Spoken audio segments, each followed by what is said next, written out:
Hello बच्चों, आज हम इंटीग्रल कैलकुलस के एक फार्मूला पर सवाल बनाना सीखेंगे। इसके पहले वाले एपिसोड को आपने देखा था, उसमें मैंने बताया था कि इंटीग्रल कैलकुलस की ज़रूरत क्यों पड़ी, इसका इजाद किस प्रकार हुआ और इंटीग्रल कैलकुलस के क्या क्या उपयोग हो सकते हैं, है ना। तो आज हम इंटीग्रल कैलकुलस के एकदम शुरुआती सूत्रों पर सवाल बनाना सीखेंगे। हमारा जो पहला सूत्र है जिस पर आज हम यहाँ पर सवाल बनाएंगे वो मैं आपको बता रहा हूँ। पहला हमारा सूत्र है integration of x raise to n dx is equal to x raise to n plus 1 by n plus 1। तो देखिए, इसको आप पढ़ेंगे कैसे। Integration of x raise to n with respect to x। फिर से बोलूँ, integration of x raise to n with respect to x। और आप अगर हिंदी में पढ़ना चाहें तो क्या बोलेंगे, x के सापेक्ष x की घात n का समाकलन। इंग्लिश में पढ़ेंगे तो बाएं से दाएं, हिंदी में पढ़ेंगे तो दाएं से बाएं। तो integration of x raise to n with respect to x या x के सापेक्ष x की घात n का समाकलन। तो इसका सूत्र होता है x raise to n plus 1 upon n plus 1। तो ये हमारा पहला फार्मूला है। इस फार्मूला पे हम 5-6 सवाल बनाते हैं और ये सवाल बहुत ही आसान है। सवाल बनाने के पीछे मेरा जो मुख्य उद्देश्य है वो ये सूत्र आपको याद हो जाए। तो मैं आपको एक भी सूत्र रटने के लिए नहीं कहूँगा, उस सूत्र पे हम इतने सवाल बना लेंगे कि वो सूत्र ऑटोमेटिक हमारे अंदर पूरी तरह कंठस्थ हो जाए। पहला क्वेश्चन मैं आपको यहाँ बता रहा हूँ।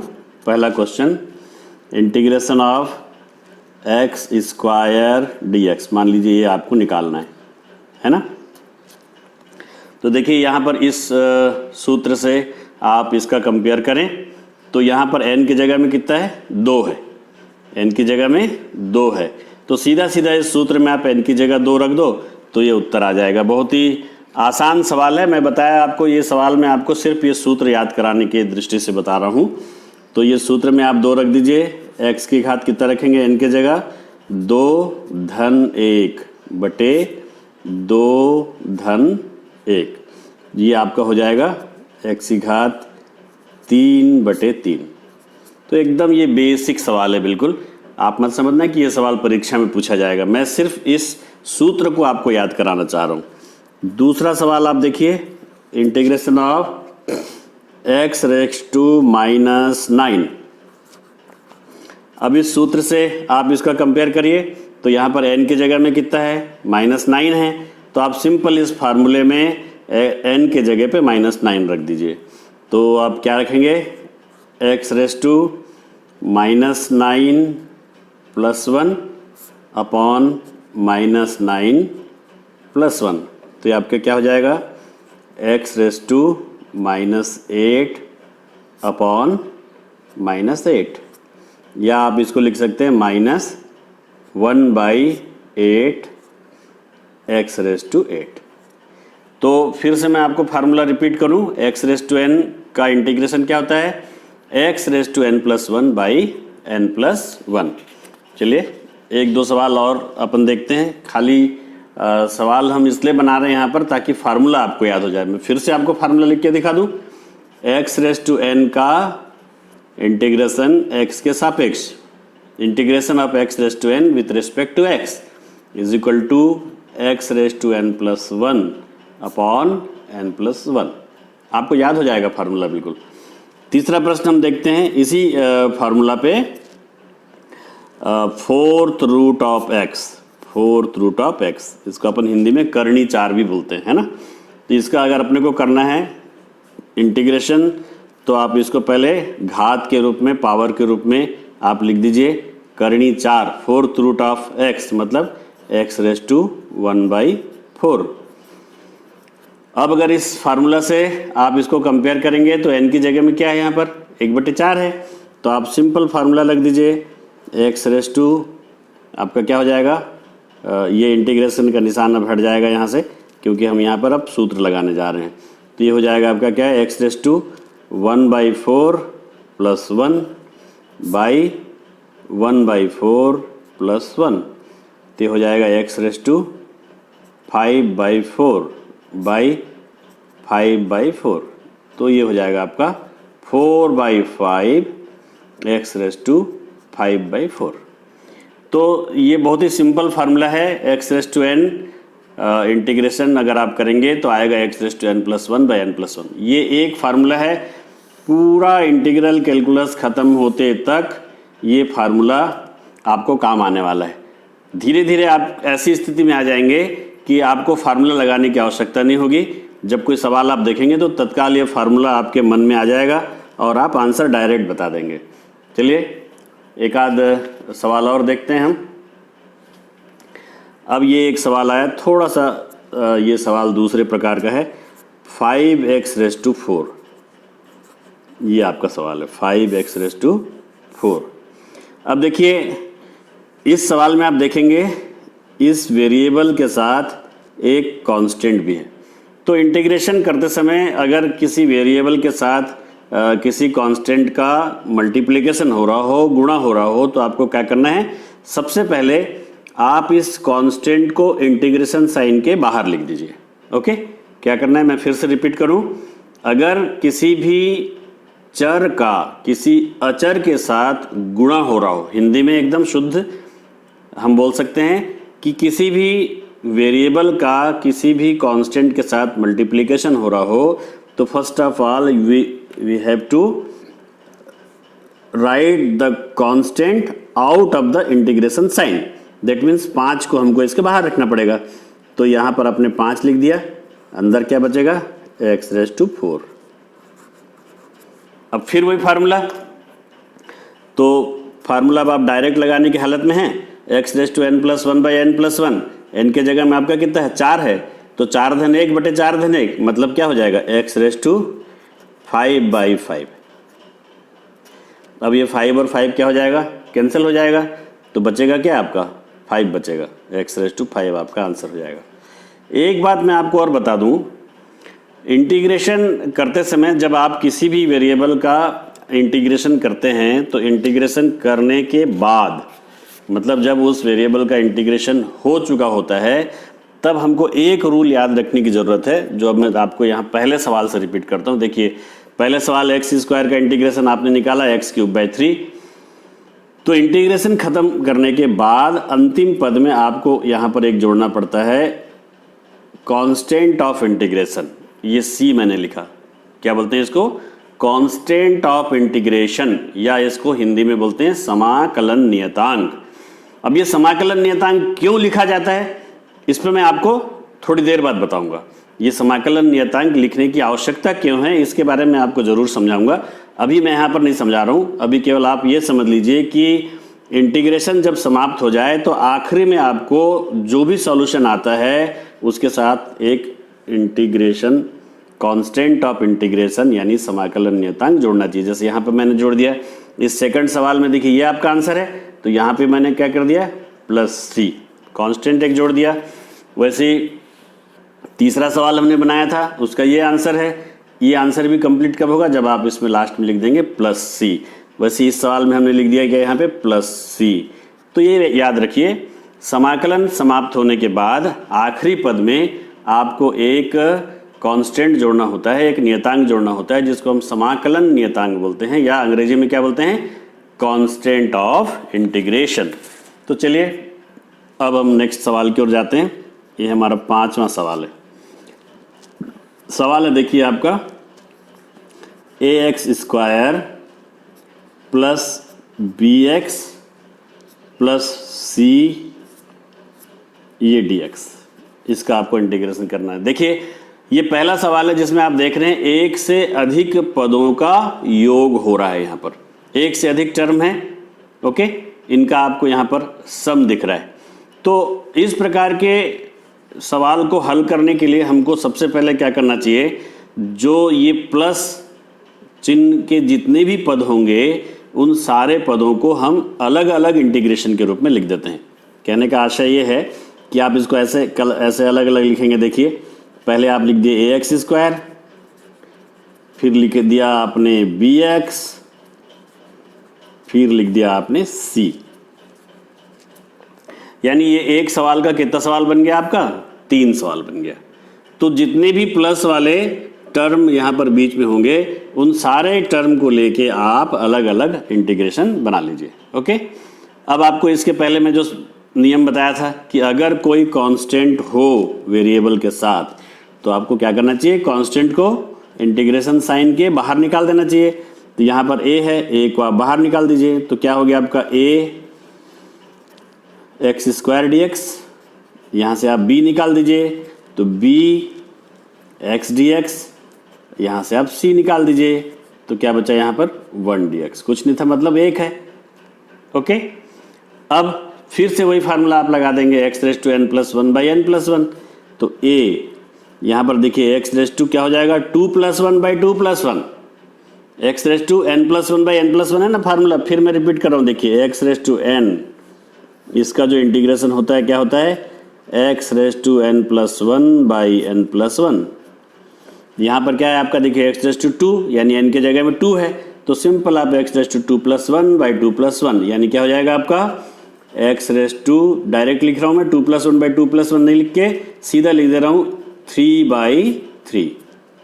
ओके, नेक्स्ट आपका हो जाएगा प्लस ये b और यहाँ पर x रेस टू 1 है तो x raise to 1 plus 1 by 1 plus 1 यानी क्या हो जाएगा x raise to 2 by 2, n के जगह 1 रखेंगे तो 1 प्लस 1 बाई 1 प्लस 1 यानी 2 बाई 2, प्लस ये आपका c और 1 का इंटीग्रेशन, 1 एक कांस्टेंट है, इसका इंटीग्रेशन जब भी आप किसी कांस्टेंट का इंटीग्रेशन करेंगे तो याद रखिए सिंपली आपको उस कांस्टेंट के साथ जिस वेरिएबल के रेस्पेक्ट में इंटीग्रेशन किया जा रहा हो उस वेरिएबल का उस कांस्टेंट से आप मल्टीप्लाई कर दीजिए। तो जैसे c का कर रहे हैं तो क्या हो जाएगा आपका cx, d है तो dx, k है तो kx, q है तो qx, मतलब जो भी आपका कांस्टेंट होगा उसका इंटीग्रेशन करने के लिए आपको सिंपली उस कांस्टेंट का जिस वेरिएबल के रेस्पेक्ट में इंटीग्रेशन हो रहा है उस वेरिएबल के साथ आप गुणा करके लिख दीजिए। क्लियर है बात। ये एक दूसरी बात जो आ गई जो मैं आपको बाद में बताऊंगा। पहली बात मैं आपसे बोला था कि कांस्टेंट क्यों जोड़ा जाता है लास्ट में, वो बताऊंगा, और ये भी मैं आपको बताऊंगा कि किसी कांस्टेंट का इंटीग्रेशन जो है डायरेक्ट उस वेरिएबल के साथ मल्टीपल करने से क्यों निकलता है। तो इसका इंटीग्रेशन हो जाएगा cx, और जैसा कि मैंने आपको बताया था जब आप पूरा हल कर लें तो लास्ट में एक आपको समाकलन नियतांक जोड़ना है, कांस्टेंट ऑफ इंटीग्रेशन जोड़ना है। तो यहाँ पर आप एक कांस्टेंट ऑफ इंटीग्रेशन जोड़ दीजिए। देखिए यहाँ पर a कांस्टेंट है, b कांस्टेंट है, c कांस्टेंट है। तो जो कांस्टेंट आपके प्रश्न में दिए हुए हो आपको याद रखना है कि उन कांस्टेंट में से किसी को भी आपको समाकलन नियतांक के रूप में प्रदर्शित नहीं करना है। ए बी सी के अलावा आप कोई सा भी कांस्टेंट यहाँ पर लिख सकते हैं। तो ए बी सी के बाद अगला अक्षर डी आता है तो मैं डी लिख सकता हूँ, के लिख सकता हूँ, कुछ भी लिख सकता हूँ, तो मैं डी लिख देता हूँ यहाँ पे। ये आपका हो गया डी। तो ये इस प्रश्न का उत्तर हो गया। बहुत आसान है, आपको समझ में आ रहा है बात। सबसे पहले आपने क्या किया, ये 3 पद हैं, तीनों पदों को आपने अलग अलग इंटीग्रेशन के रूप में लिख दिया। फिर आपने नेक्स्ट पद में क्या किया, ये जो कांस्टेंट हैं उन कांस्टेंट को आपने इंटीग्रेशन साइन के बाहर निकाल दिया और अंदर ज्यों का त्यों उतारते गए। अंदर कुछ नहीं किया आपने, बस कांस्टेंट को बाहर निकाल दिए। ओके, फिर उसके बाद ये एक सिंपल एक ही फार्मूले पे सवाल बना रहे हैं हम लोग। यहाँ पर x रेस टू n का जो इंटीग्रेशन है x raise to n plus 1 by n plus 1। तो यहाँ पर x रेस टू 2 है तो 2 प्लस 1 बाई 2 प्लस 1। यहाँ x रेस टू 1 है तो 1 प्लस 1 बाई 1 प्लस 1। और यहाँ जो मैंने आपको बताया कि किसी भी कांस्टेंट का जो इंटीग्रेशन है वो जिस वेरिएबल के साथ आप जिस वेरिएबल के रेस्पेक्ट में आप इंटीग्रेशन कर रहे हैं उस वेरिएबल के साथ उसका आप मल्टीप्लिकेशन कर दीजिए। यहाँ पर x के सापेक्ष आपका समाकलन हो रहा है तो x का मल्टीप्लाई आप 1 से कर दीजिए तो x आ जाएगा। और ये c पहले से है, अगर आपको c बाहर ना निकालना हो तो भी चलेगा, आप डायरेक्ट cx भी लिख सकते हैं। और फिर आखिरी समाकलन नियतांक। ओके, क्लियर है बात। चलिए एक सवाल और देखते हैं हम।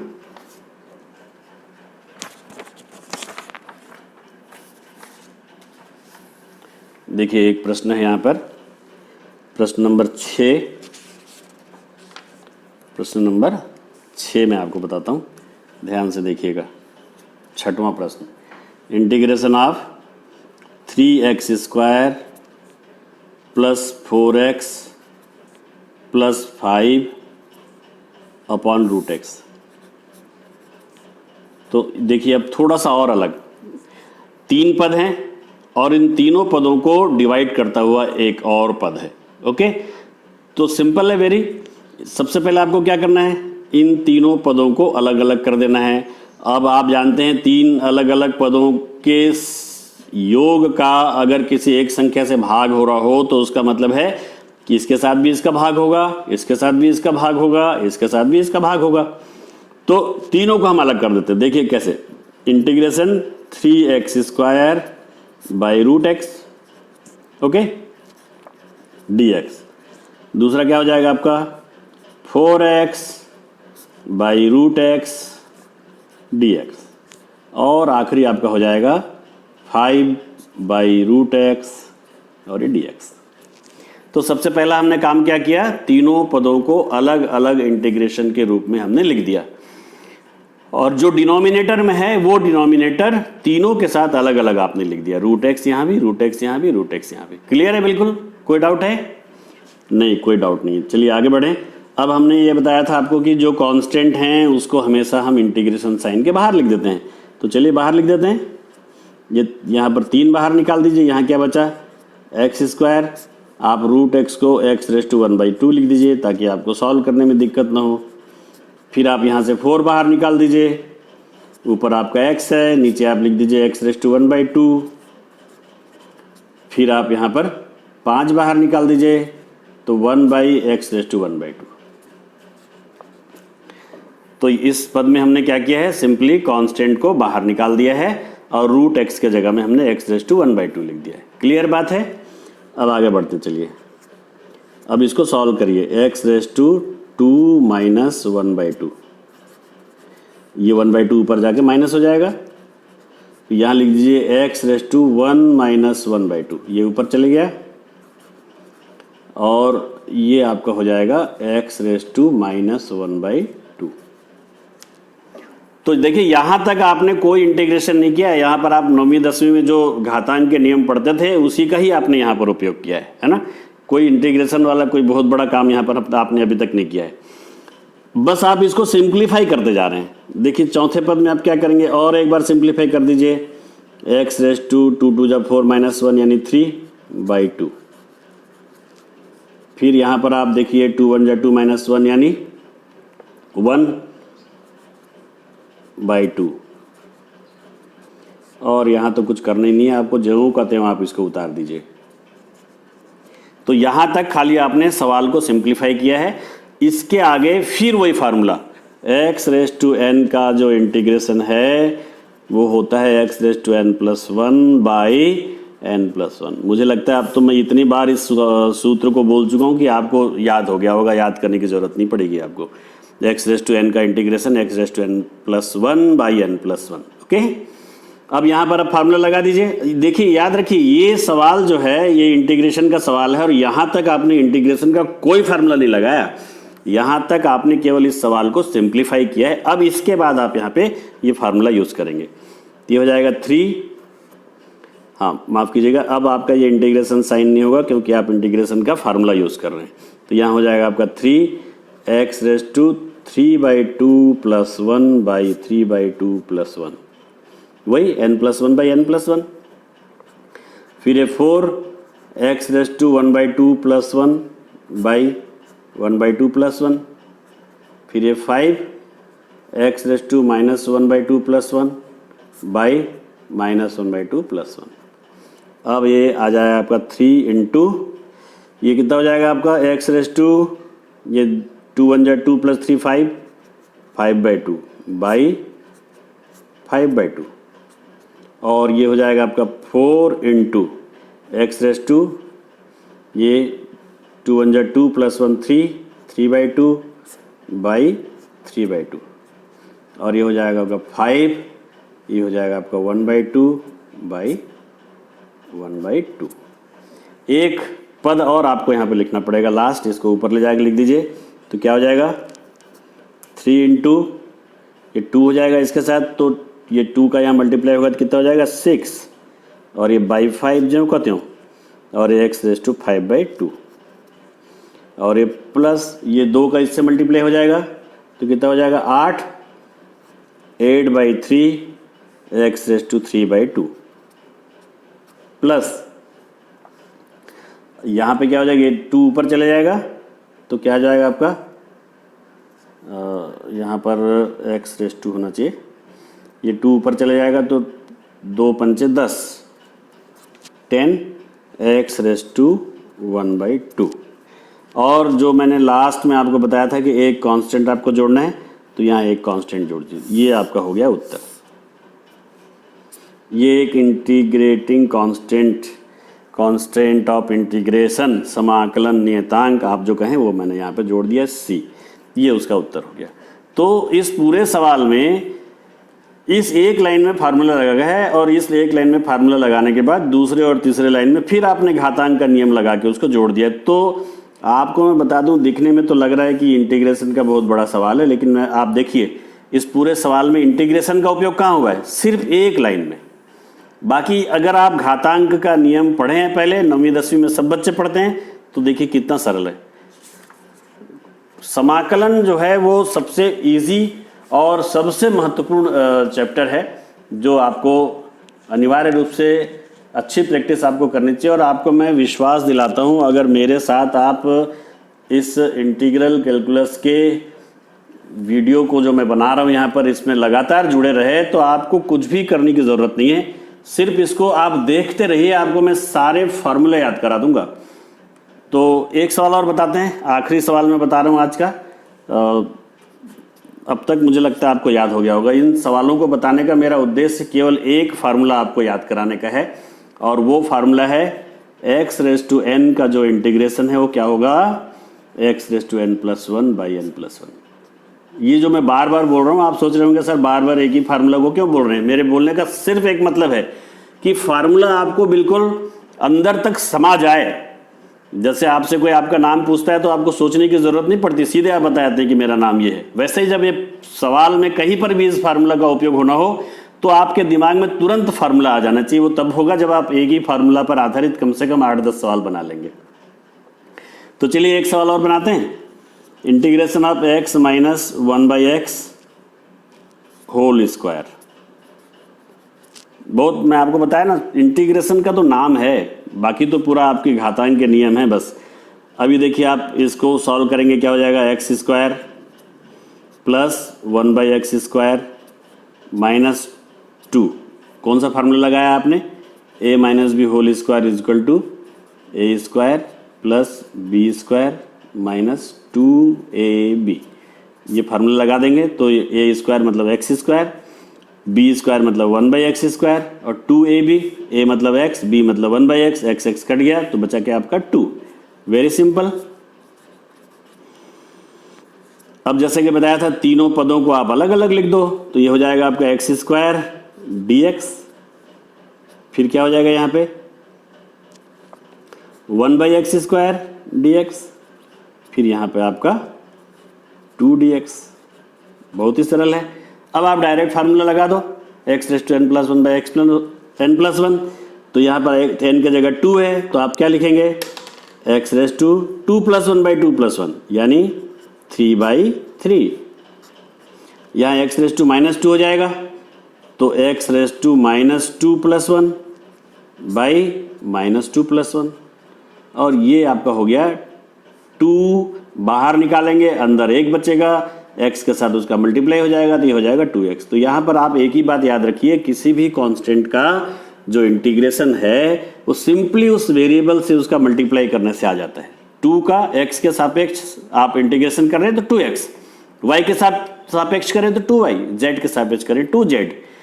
तो बिल्कुल अच्छे से याद रख लीजिए, कांस्टेंट का जो इंटीग्रेशन है वेरिएबल से मल्टीप्लाई करने से तुरंत प्राप्त हो जाता है। ओके, तो हो गया आपका x³ 3 और ये प्लस आपका हो जाएगा x रेज़ टू -1/-1 और ये -2x। एक लाइन और लिख दीजिए, x³ 3 -1/x -2x।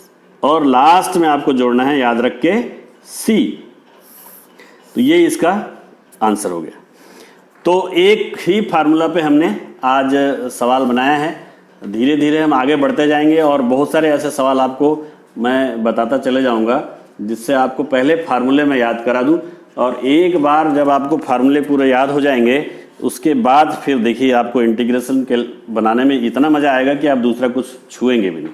एक सवाल और बताता हूँ, आखिरी सवाल, चलिए ओके। 8वां सवाल है आज का। ये 8वां सवाल आज आप प्रैक्टिस कर लीजिएगा। आपके पास जो भी किताब हो निकाल के इस सूत्र पर आधारित और भी आप कम से कम 8-10 सवाल बना लीजिएगा। अगले बार जब आप मेरे साथ बैठे तो इस फार्मूले पे मुझे बताने की आवश्यकता ना हो कि इसका ये फार्मूला होता है। ओके, चलिए एक सवाल, लास्ट सवाल आज का। x⁴ plus x⁻² plus x½ देखिए वेरी सिंपल, एक ही फार्मूला, दूसरे फार्मूले पे मैं जा ही नहीं रहा हूँ ताकि आपको ये फार्मूला बहुत अच्छे से याद हो जाए। फार्मूला फिर से बोल दूँ, x⁻n क्या होगा बताइए, अपने मन में बोलिए। मेरे बोलने से पहले आपके मन में आ जाना चाहिए। देखिए मैं बोल नहीं रहा हूँ, खाली लिख रहा हूँ यहाँ पे। आपके मन में, मेरे लिखते लिखते आपके मन में फार्मूला आ जाना चाहिए। फार्मूला आ गया आपके मन में? ओके, आगे बढ़ते हैं। देखिए इसको आप अलग अलग कर लीजिए। x⁴, इसको लिख दीजिए x⁻², फिर ये हो जाएगा आपका x⁻²। आपने अलग अलग कर दिया। अब फार्मूला लगा दीजिए डायरेक्ट। क्या हो जाएगा x⁻4 + 1/4 + 1 हो जाएगा x⁻2 -2 + 1/-2 + 1, फिर हो जाएगा x⁻1/2 + 1/1/2 + 1। मतलब n के जगह जो है उसमें आपको एक जोड़ना है, बस उतनी बात है। तो x⁵5/5 ये हो जाएगा x⁻1/-1 और ये हो जाएगा x⁵3/2/3/2। तो ये हो जाएगा आपका क्या, x⁵5/5 ये माइनस हो जाएगा 1/x और ये हो जाएगा आपका 2/3 x⁵3/2। आपका सवाल बन गया। आखिरी में आप यहाँ पर कांस्टेंट जोड़ दीजिए, जिसको आप समाकलन नियतांक बोलते हैं या फिर कांस्टेंट ऑफ इंटीग्रेशन बोलते हैं। आप यहाँ जोड़ दिए, ये आपका। तो बताइए आपको ये इजी लग रहा है या नहीं? हाँ, ये तो आपका बहुत इजी है। धीरे धीरे फार्मूला बढ़ते जाएंगे, इसलिए इस एक फार्मूला पे इन 8 प्रश्नों को आप एक बार बनाइए। और इसके अलावा भी कुछ प्रश्न अगले एपिसोड में जब मैं पढ़ाऊंगा तो सेम टाइप के कुछ क्वेश्चन भी आपको मैं करने के लिए दूंगा, ताकि आपको अलग से क्वेश्चन ढूंढने के लिए किसी किताब की आवश्यकता न पड़े। केवल ये वीडियो आप देखिए, मेरे यहाँ पर बनाए हुए प्रश्नों को एक बार हल कीजिए और मैं आपको कुछ होमवर्क दूंगा। उस होमवर्क को मेरे अगले वीडियो को देखने के पहले कर लीजिए। आपका कंप्लीट 100% तैयारी आपका इस मेरे प्रोग्राम से हो जाएगा। Okay, thank you very much, thank you. अगले एपिसोड में मिलते हैं फिर अगले सूत्र के साथ, फिर बहुत से सवालों को लेकर। Thank you.